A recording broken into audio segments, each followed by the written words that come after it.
అబ్బా! ఈ కరివేపాకు ఇప్పుడే అయిపోయిందే. కోడలా కోడలా ఎక్కడికి పోయిందో ఈ తింగరిది. ఏంటత్తయ్య పిలిచారు? కాస్త తోటలోకి పోయి 2 కరివేపాకు రెమ్మలు తీసుకురాపోయే తిరువాతలోకి అయిపోయినాయి. సర్లేండి అత్తయ్య.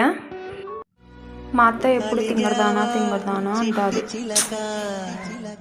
ఈరోజు ఎలాగైనా కానీ మా అత్తకు నేను తింగరదాన్ని కాదు తెలివైన దాన్ని అనేలా చేస్తాను. తెచ్చావా కోడలా? ఇదిగోండి అత్తయ్య.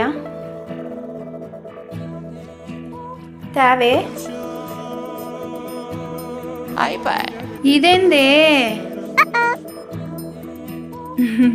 మా అత్త నన్ను మెచ్చుకుంటుంది.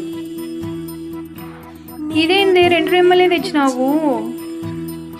మీరే కదా అత్తయ్య 2 రెమ్మలే తెమ్మన్నారు.